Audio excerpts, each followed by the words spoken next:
What if you could make anyone like you in the first 60 seconds of meeting them? In this video, I'm going to show you 5 specific things you can do in the first 60 seconds of meeting someone that will make them feel instantly drawn to you. These are not tricks, but simple, easy to apply shifts that completely change how people experience you from the very first second. So let's start right with the first one, which sounds like a small thing but actually has a massive impact. 1. The name lock.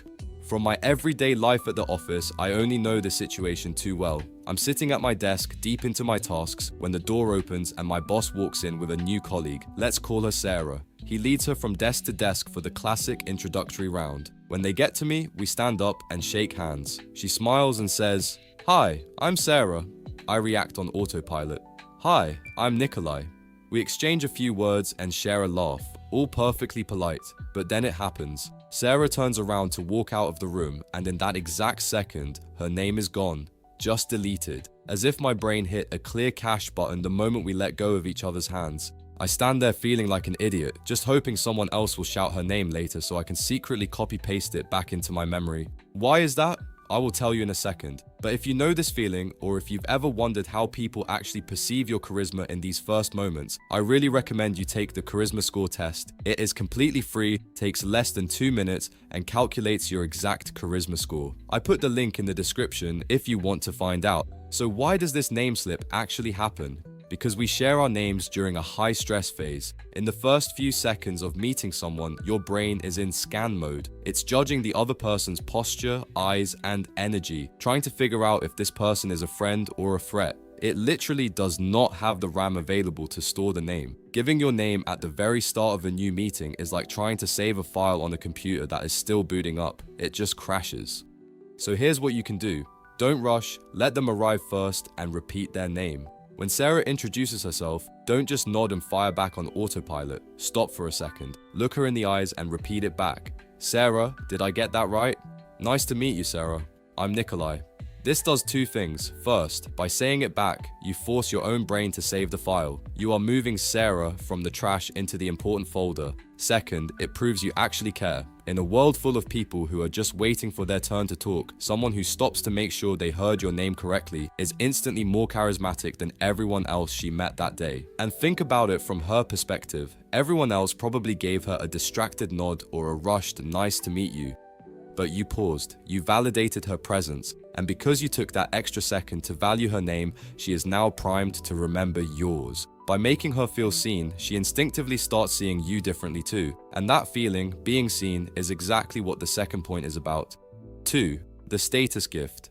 During my economics and psychology degree, I did a semester internship at a large pharmaceutical company, and on my very first day, my supervisor did something I had never experienced before. Instead of treating me like the intern who will just file paperwork and enter data into Excel, he told me that I was just as important as the other, more experienced team members, and that my opinion was just as valuable, possibly even more valuable. He said something like, "You haven't been in this industry long enough to be biased yet. That means you can see things we can't. I genuinely want to know what you think." And here's the most important part. Those weren't just empty words. I could feel that he genuinely meant it. That did something to me. I actually felt seen and valued. I worked harder because I wanted to prove him right and do a great job. I went to him with ideas. I asked him questions I would have been too intimidated to ask anywhere else, and it instantly made me respect and appreciate him. What he did has a name. I call it the status gift. It is the act of raising someone's perceived value within the first 60 seconds of meeting them, before they've done anything to earn it. Most people wait for someone to prove themselves before they give them status, but charismatic people do the opposite. They give first. In practice, this is simpler than it sounds. When you meet someone new, simply find one thing about them that is genuinely interesting and say it out loud. This could be their situation, their background, or even something physical. Doesn't matter. The only thing that matters is that you actually mean it and that it raises their perceived value. For example, if someone just moved to the city, you can say, "Honestly, people who relocate always have the most unbiased perspective on a place. I'd love to hear what you think about our city."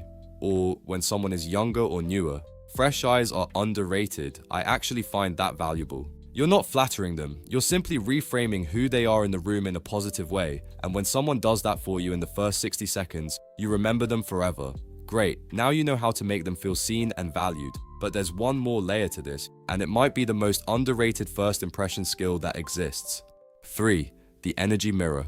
Imagine you walk into a room and someone greets you with an energy level that is completely different from yours. If you are feeling quiet and relaxed and they are incredibly loud and hyperactive, it feels exhausting. If you are excited and they are completely flat, it instantly kills your mood. Most people just project whatever mood they happen to be in, but charismatic people use what I call the energy mirror. In the first 60 seconds of meeting someone, your goal is not to force your energy onto them. Your goal is to meet them exactly where they are. If they speak slowly and softly, match their pace. If they are excited and high energy, bring that same enthusiasm. When you mirror their energy, their brain instantly thinks, hey, this person is just like me. But there is a second part to this. When meeting someone new, most people try to look completely perfect, flawless, and super professional. But that perfection creates distance. It makes the other person feel pressured to be perfect too. Charismatic people do the opposite. They lower the barrier right away. They show a tiny moment of honesty or imperfection to take the pressure off. For example, you could simply admit, I'm so glad there's coffee here, I'm still half asleep. Or, honestly, I got totally lost trying to find this room.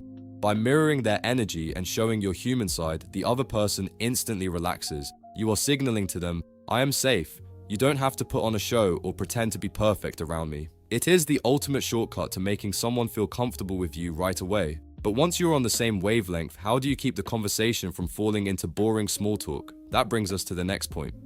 4. The emotional follow-up. Here is something almost everyone does wrong when they meet someone new. The conversation starts, there is a bit of small talk, and then comes the inevitable question, so what do you do? And the other person answers, and you nod. And they ask you back, and within 60 seconds, you have exchanged basic facts about each other, but made zero real connection. It feels more like a job interview than a real conversation. Now, the problem isn't the question itself. In the real world, asking, what do you do, or where are you from, is a completely natural way to get to know someone. The real mistake is what you do after they answer.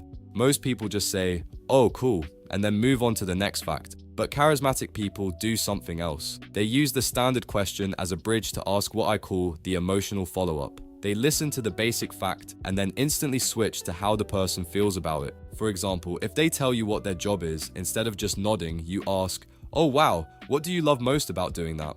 If they tell you how long they've been in that industry, you ask, is that what you always wanted to do, or did you kind of just end up there?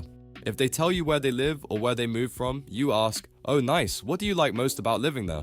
Do you see the difference? You don't have to force weird, unnatural questions right at the start. You can start completely normal. But by adding that emotional follow-up, you signal that you are interested in them, not just their resume. You force their brain to stop using their rehearsed autopilot answers, and suddenly, the conversation becomes real. And once the conversation is real, there is one final thing that locks in a great first impression. It takes the interaction from, we are just talking, to we really click.